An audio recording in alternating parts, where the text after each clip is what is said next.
Hey guys, it's Lemon Jose, and welcome to the final review of the Half Life Marathon. We're going to be reviewing Half Life 2 Episode 2.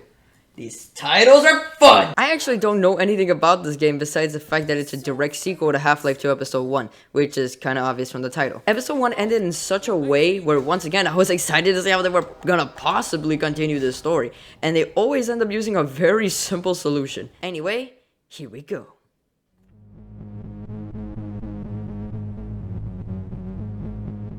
Fuck spoilers, so if you don't want them, here's the timestamp. Anyway, 3, 2, 1, broken train. We start off in a broken train that's completely off the tracks, which is how the last game ended. Honestly, I'm surprised how the hell me and Alex are even alive at this point. Wait, where's Alex? Oh, there she is. Thank God, I can't live without her. She somehow finds the goddamn gravity gun again and gives it back to me. We see the busted up citadel, and then this happens.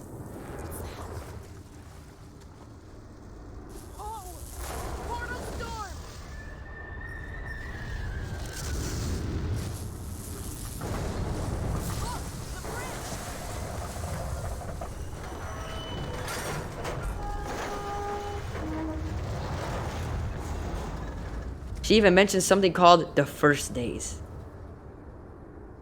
Are you okay? It's like the first days all over again. We then find a communication center and try to contact Eli and Kleiner. Here we go. Damn, what now? What a mess. This could take a while. Hey, if you have any blinding insights into how to fix this, go for it.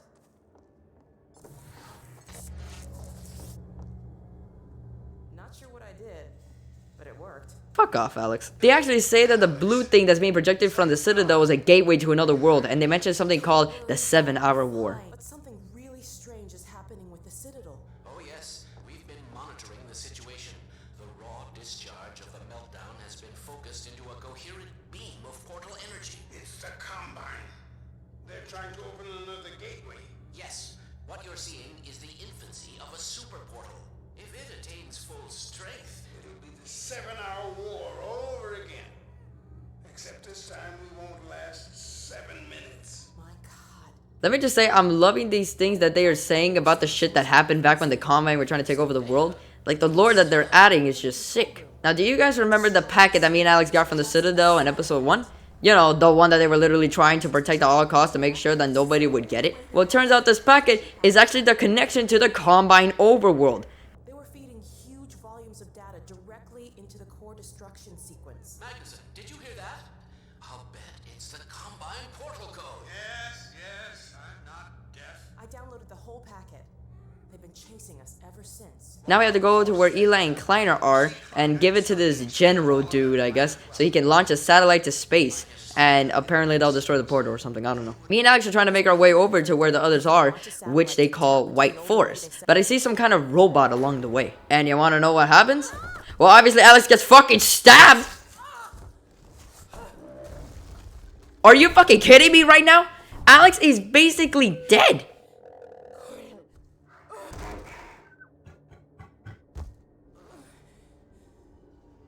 I swear to God, my face during this whole scene was just... Why are we still here? Just to suffer? I mean, Alex is my absolute favorite character in the Half-Life series, and then BAM! She gets stabbed. Alyx vans. However, a Vortigaunt finds us and says we need to take Alex back to the other Vortigaunts. I find my crowbar and by accident make my way into an underground area. He says that he'll meet me on the other side. This place is filled to the brim with these cute little thingies, and then they grow up to be venom-spitting douchebags! I finally find the Vortigaunt and he's healing Alex. More Vortigaunts come and help him heal her, but they say they need some kind of extract. Her injuries are grave. This will necessitate deep submersion in the vortices. Indeed. We require the larval extract. Oh, yes. The extract.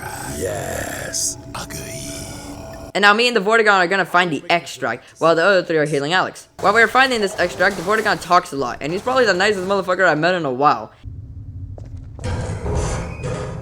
What do the feasts find down there? Truly, the Freeman leaves no path unexplored. Reputation somehow saddened me. I am confident the Freeman will find a way to open that gate so that we may proceed together. A puzzling predicament of the sort was Freeman's fame. I will observe with great anticipation. He's also weirdly funny and has this voice that's just so inconsistent that it just makes me chuckle whenever I hear him. The Freeman is an invaluable companion. Pity the generator that requires a Portagon to operate. The Freeman is a quick thinker and a fast mover. Fear not, Freeman, for I follow. No pit would be complete without a Freeman climbing out of it. Anyway, on our way to the extract, we find this green alien called a Guardian. He's mad that we have intruded and are trying to take his extract. However, I juke him and grab the extract. While we are literally seconds away from Alyx, the Vortigaunt says her heart stopped. No pulse. Her heart has stopped. She ebbs. He's trying extremely fast to save Alyx, even while her heart stopped, and they said they need an extra human. A human is needed. Agreed. Join us, Freeman.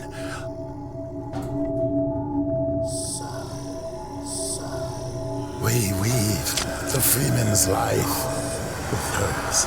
Yes, there is a quickening. Hope's portal, this bond between you.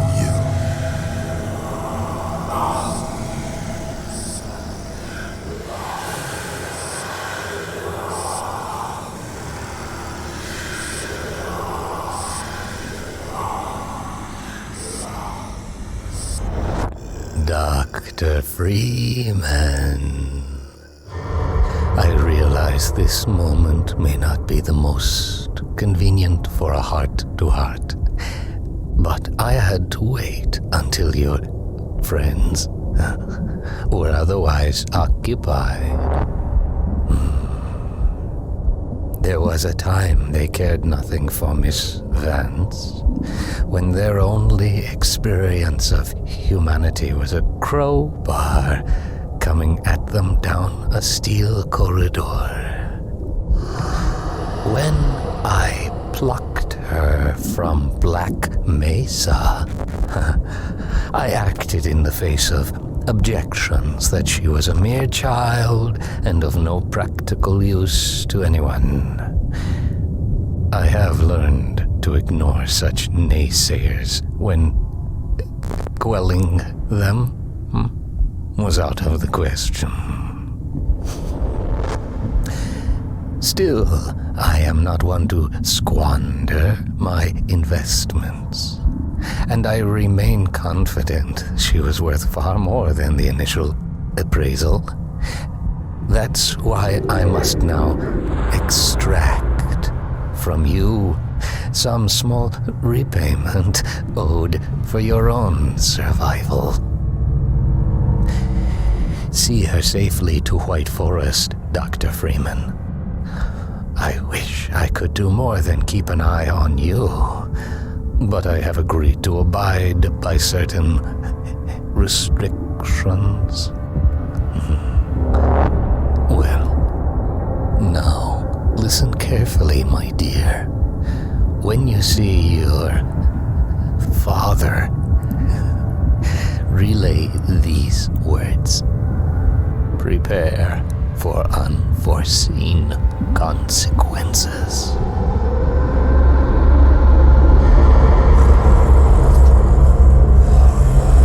She stirs. Her vocal form has regained integrity. We have a very immeasurable loss. Oh, God.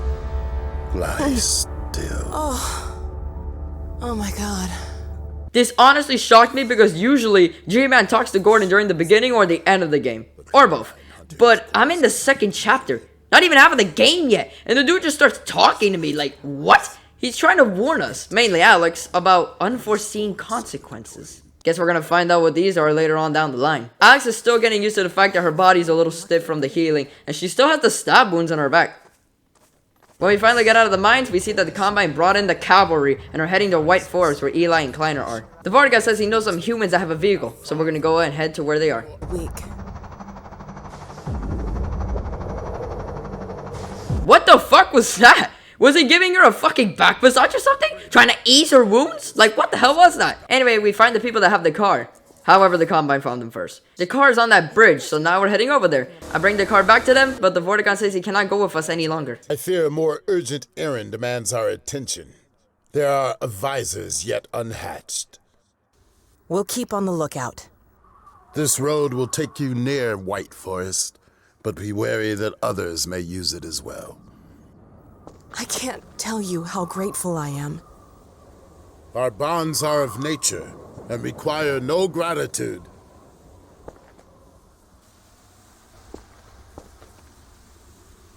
That is so fucking cute. I hope I see you again, Vortigaunt. Wait, Alex, did you just wink at me? We found a building that's right next to a radio tower so we can contact Eli, Kleiner, and everybody else. However, it's infested with hunters, which is the thing that stabbed Alex in the beginning. They're not gonna catch me off guard. We beat the shit out of them and leave. We find another building, but this one has signs of having an advisor. Now, an advisor is this thing, which I thought was the big boss of the aliens, and it was also the thing that gave us a massive migraine in episode 1. However, these things are a species, and we need to destroy this specific one before it hatches. Ford said we should kill them before they hatch. Ah, life support. Whoa!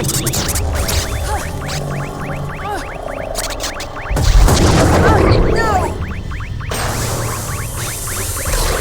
Oh my god!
This was, without a doubt, one of the scariest things I've seen in Half-Life. It reminds me a lot of Alien with the little mouth alien thing. We escape in a cool car chase and find some rebels on the way. We help the rebels defeat this gunship and then they give us a cool little radar. Striders come out of nowhere and it seems like we're fucked until a dog came out of nowhere and is trying to fight off the Strider.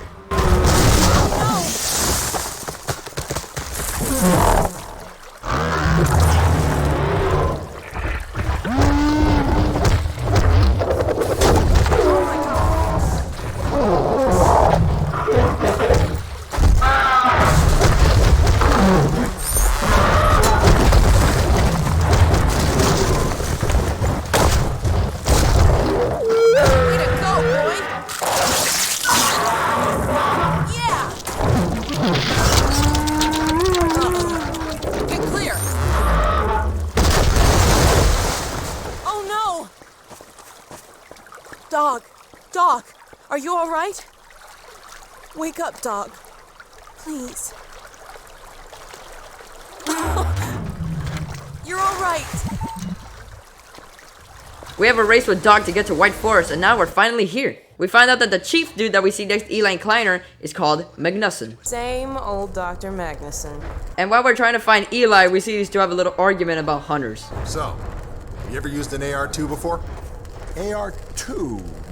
No. Now, an AR-3, sure. Plenty of times. There is no such thing as an AR-3. Well, see, in the city, the place was lousy with AR-3s. No, it wasn't. Yes, it was. No, it was. So, do you know what the alternative fire method does on the AR-2? It kills hunters. How did you city folk kill hunters? We sure as hell didn't use guns. We would just wrestle hunters to the ground with our bare hands. I used to kill 10, 20 a day, just using my fists. Oh, so when you're out in the field, you're gonna be punching hunters? In the field? I'm not going out in the field. I'm a radio operator. That's it. Leave. You don't need to be here, and I'm not gonna continue the lesson until you leave. I'm staying right here.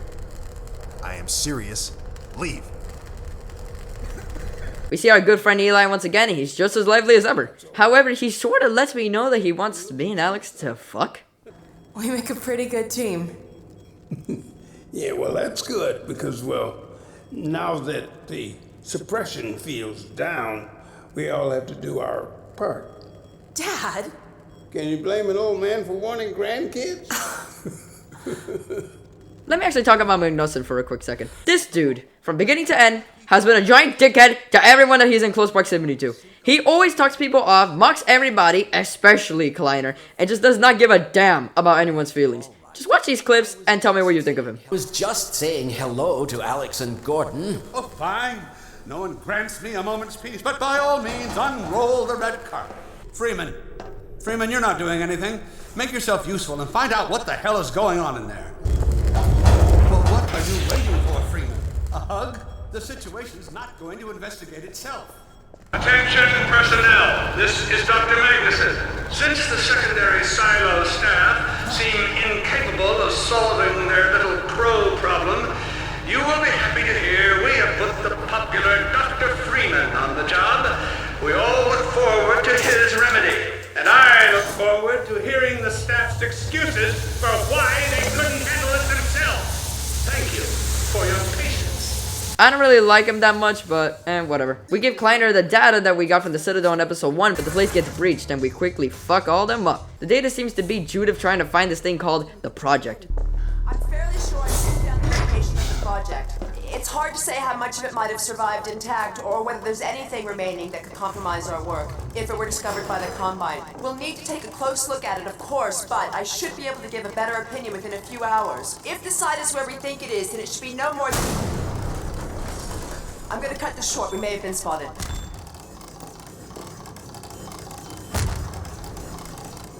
Never have let her go. There was no stopping her, Eli. Wait a moment.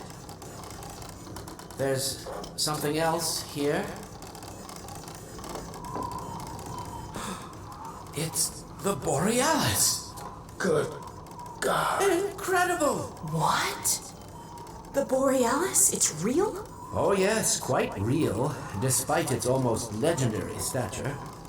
Our peers at Aperture Science were at work on a project of some promise, but in their rush to beat Black Mesa for funding, they must have compromised ordinary standards of risk. We heard their research vessel had simply disappeared, vanished, with all hands, and even part of the dry dock. Few believed the Borealis would ever be seen again. I don't know what the Borealis is, but whatever it is, it seems like Eli does not like it at all. He says that it's capable of making another Black Mesa incident. That thing has to be destroyed. But think of the advantage for humanity. We can't simply waste all that Has potential. Black Mesa taught you anything? There's no controlling that kind of power. Alyx tries to calm her dad down, and this shit just caught me off guard. No, I can't let it happen again. Not another Black Mesa. Dad, prepare for unforeseen consequences. What did you say? Dad! Okay. It's okay. Just lean into me. Let's get you off your feet. Thank you, baby. Then when Alyx leaves, Eli starts talking about how he knows about G-Man's existence. The last time I heard those words was back at Black Mesa. You had just stepped into the test chamber when he whispered them in my ear. You know who I'm talking about. Our mutual friend. When he brought in that crystal, I knew I should have aborted that damn test, but I didn't. The whole world went to hell that day.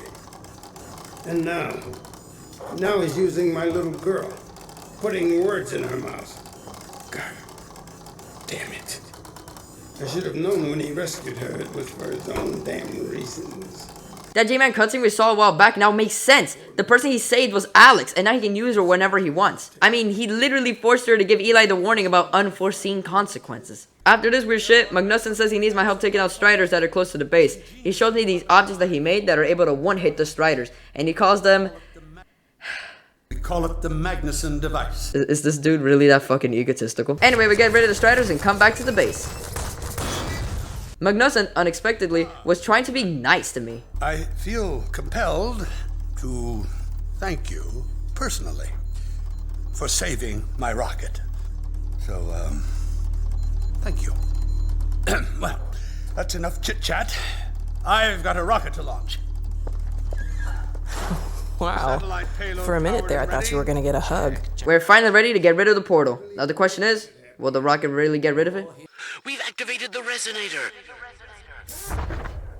This is it. Oh, My goodness. yes. The portal has been neutralized. Did it!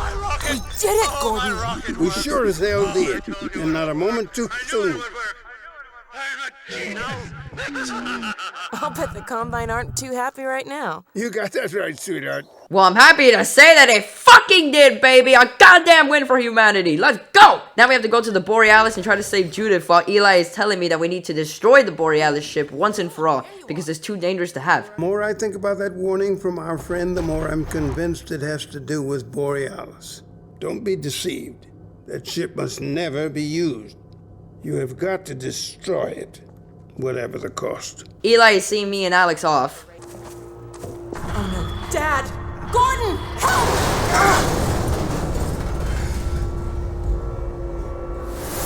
Dad! Alex! Dad! Oh. Get away! Listen to me. Destroy that ship, whatever it takes. Destroy it. Don't! Dad, look out! No! Dad! Dad! God damn it, let go of him!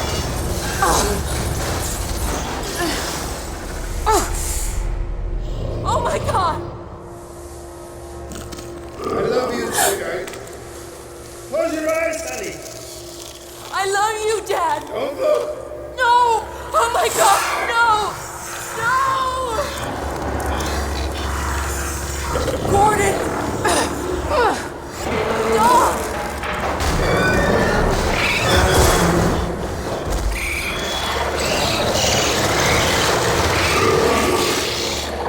Dad! Oh god! Dad! Dad! Dad, please! Dad! Oh my god! No! No! Oh my god! Dad! No! Don't leave me!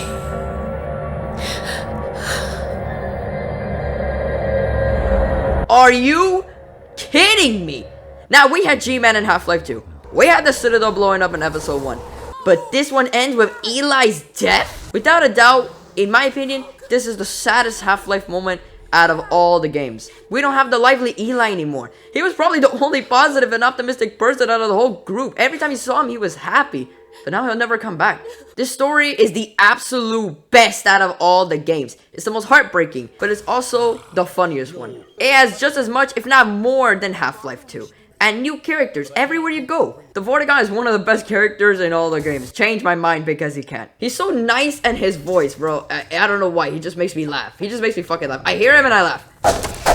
Fear not, Freeman, for I follow. In my opinion, funniest Half-Life character by far. Sorry, Barney. I love this story, and I'm really hoping Half-Life 3 comes out in the future.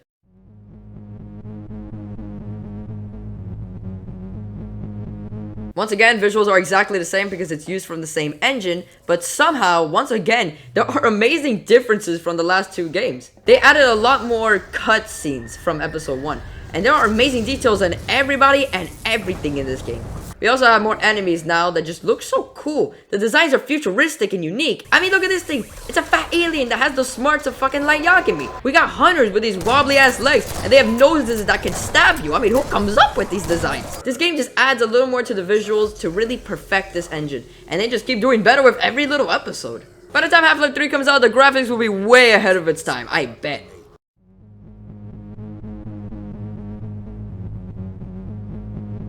The soundtrack in this game is the best in the fucking series. Now, do you guys remember that every Half-Life 2 game always had at least one song that they normally use only one time in the actual game? This Almost every chapter has a song dedicated to it. Chapter 2 has this sick-ass rock music when you're taking down the antlines.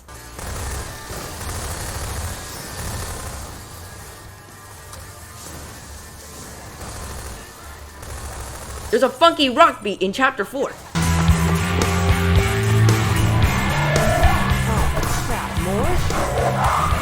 There's this looming music in Chapter 5 that gives you a feeling like you're doomed.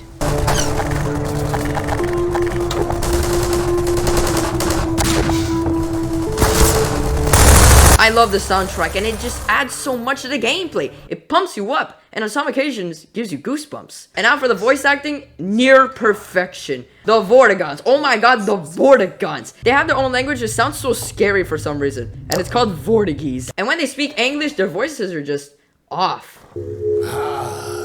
Such quantities of an army. Such a heady aroma. I love when they're in packs because they are literal yes men in the best way possible. We require the larval extract. Oh, yes. The extract. Yes. Agreed. The Vortigaunt that's with you for Chapter 2 and 3 is hilarious. Freeman is a quick thinker and a fast mover.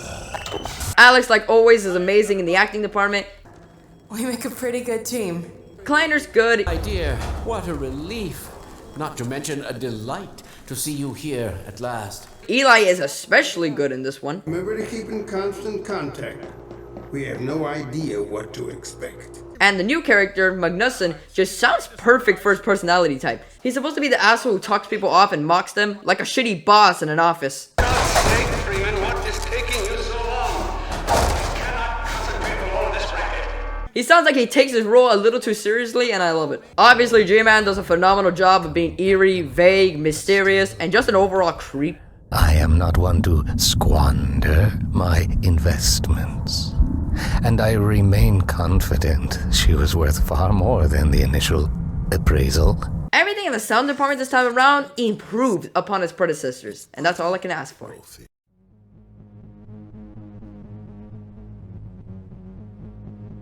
Even though we're in the same engine, I was surprised to see that they added a new feature to the gameplay that actually helps out a lot more than I thought it would. In all the Half-Life games, you have Ox power, which can be wasted by sprinting, swimming underwater, and using your flashlight. When it runs out, you have to wait a few seconds for it to come back. The problem with this is that in the dark chapters, my Ox always wastes because I use my flashlight and I run at the same time. That just double wastes the Ox power. It didn't ruin the gameplay or anything, it was just an annoyance. But in this game, the flashlight is no longer part of your Ox power. Now it has its own separate power. I love this change because now I can use the shit out of my flashlight without wasting my Ox power, so now I can run at my heart's content. Besides that cool change, gameplay is pretty much the same. But what I do like about this game is that unlike episode 1, which has a lot of puzzle gameplay and a lot of shooting gameplay, this game decides to do an equal amount of both in every single chapter. This is awesome because it makes every chapter feel like an adventure, and that's just a pleasure to play for me. They also added a new enemy called the Hunter, and it is a tank. I hate it. I'm in easy mode, and I had to waste a whole mag of my shotgun, if I'm lucky to kill these fuckers. While I do like the designs, this is just fucking stupid. But now I'm gonna talk about the amazing chapters and what you do in them. And I have a lot to talk about. Chapter 1 is mostly a story chapter, so I love it. But near the end of the chapter, you go into the mines and find this underground habitat for these things. I hate them because they shoot poison out of their mouths, and if you kill them while they're close to you, bam, you got poisoned. These things are a nuisance, but when they're babies, they're just so adorable. Coochie, coochie, coo! Now, chapter 2 is an extremely combat-focused chapter, where for about half the chapter, you gotta help the rebels defeat the antlions. They come through these different doors, and depending on the light, that's the quantity of them. If there's one red light, that means there's only a little amount of them. If it's 2 lights, then it's a medium. And if it's 3 lights, prepare to waste the bullets on all of your guns. I love this part because since there are multiple doors that they can come from, near the end, all of them, every single goddamn door, have 3 lights at the same time. This shit is anarchy. After that, you go into the mines again, and there's this cool puzzle where you have to take out these beams and then put them on this lift so you can jump on it in time. Because normally, it goes too fast for you to get on it. You even have a cool Vortigaunt buddy who comes with you on this mission, and he's just amazing in combat. That laser he has is, woo, spectacular. And then when you go back into the mines, there's a fucking Guardian waiting for you! You literally cannot kill this dude for story purposes, so I had to run away from him, and it was not Easy. He corners me all the goddamn time, and I fucking hate it. Like, look at this. I can't escape him. Are you serious? So yeah, chapter 2 is pretty sick. Chapter 3 is a cool adventure kind of chapter where you have to get on that far away ass bridge to get a car. Sounds like some Last of Us shit, honestly. I dig it. And since the enemies are zombies, then this is really Last of Us. The bridge is sick because when you get on it, it fucking breaks down. So you have to push the cars off the bridge so you can get the car on the bridge. Then you drive that bitch off the goddamn ledge at max speed like Fast and Furious. And then bam, you finish the chapter. That bridge scene alone was just spectacular. Now, chapter 4 was a lovingly surprise. It was basically a rehash of Highway 17 from Half Life 2. Now, you guys remember how much I hated Highway 17. It had shitty level design, it had nothing good to look at, the buggy controls are dick, the enemies are annoying, that shitty ass bridge scene at the end, it sucked. But this has got Highway 17. And they decided to fix every single problem that I had with it. Now, instead of just going forward, you are in an open ass area. Thank you. I mean, look at this. It's actually interesting and it makes you feel like you're in an open world game. The feeling of this chapter is just so non-linear, especially when you compare it to Highway 17, which is just the most linear chapter in the whole fucking game when you're driving forward for 40 minutes. But in this chapter, you drive into corners, there's so many different sections that you can go in. It gives you the feeling like you want to explore every single crevice that this place has to offer. And when you're not driving, you're doing this cool power puzzle that took me a minute to figure out, shitting on a whole bunch of hunters, going underneath the floorboards of a house which is probably filled to the brim with cockroaches, but you don't give a fuck because it's fun. And at the end of the chapter, you have an amazing car chase with a helicopter and destroy it using its own bombs. Chapter 4, which is called Riding Shotgun, is just pure fun at its finest. It shows what you can do with a chapter if you have the budget and creativity. They got a chapter from Half-Life 2 that I hated with its shitty vehicle controls and its shitty level design, and they fixed it. If that isn't fan service, I don't know what it is. Chapter 5 is a sort of stealth chapter where you have to sneakily go to this gunship and that targets anything in its sight. It's so nerve-wracking because the thing tracks everything with its laser. Also, I suck at stealth, so that didn't help my situation at all. You have to crawl through cars, make sure the zombies don't give away your location, and then when you break in, you throw a grenade in that bitch. Yeah. As a thank you for destroying the gunship, this rebel gives me a radar that tracks any supply crate near me. Yes! This feature is awesome, but it does make the game a little too easy, so I kind of just ignored it. But hey, for people who want a fun time, this feature is much appreciated. After that, you do this crazy ass lockdown part where you're in a house while combine soldiers and hunters shoot your ass from the outside. This was so damn hard, especially with the hunters that are just bullet sponges. But you get this sense of accomplishment when you beat it. Chapter 5, Under the Radar, was a fun chapter, and for people who like story, it has just enough to satisfy you as well. Chapter 6 is, in my opinion, the final chapter, since Chapter 7 was only like 8 minutes, so it could show the ending. There was no gameplay in Chapter 7 whatsoever. That being said, Chapter 6 is even more nerve-wracking than any other chapter. You wanna know why? Well, it's because the hunters and combine soldiers break into your base and are trying to fuck you up. After that, you would think that you're Gucci, right?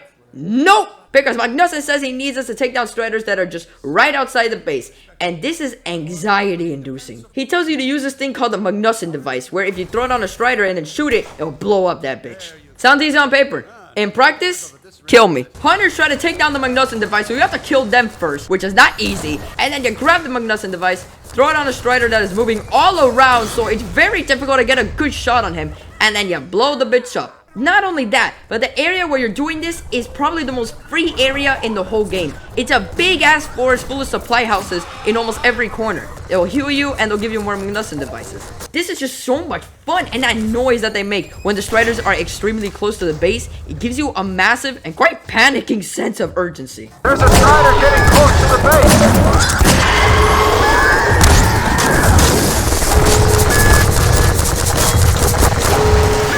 And that's the end, ladies and gentlemen. What the game didn't have new in the gameplay part, it certainly made up for it with its immersive chapters full of new ideas that we've never seen in previous Half-Life games.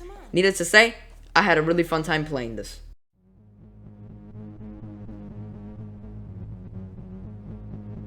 What is the rating for the short Half-Life game?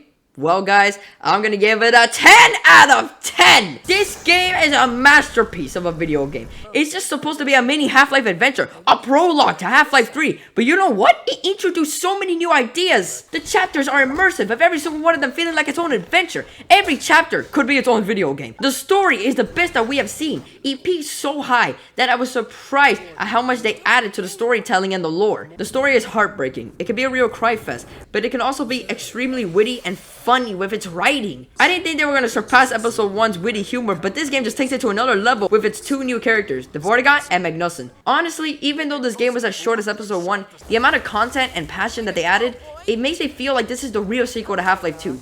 The Half-Life 3 that I wanted. While I would really enjoy a sequel, I am proud to say that this game exceeded my expectations in every aspect, and I wouldn't ask for a better sequel. Well, guys, that's the end. If you guys enjoyed, like and subscribe. For the first marathon I've done on this channel, it was a really fun one. Half-Life is just so much fun to play, and hopefully Half-Life 3 will be made soon in the future. Now, I want to move on. So, what's going to be the next marathon that we're going to do? I'm thinking of doing a marathon on one of my favorite series of all time. Okay? That's going to be the Call of Duty Zombies series, homeboy! I'm going to be reviewing the Zombies maps from World at War and Black Ops 1. And if I'm feeling up to it, maybe even Black Ops 3. Who knows? Who knows? Well, guys, I'll see you guys in the next review, which is going to be Nocturne Totem. Peace.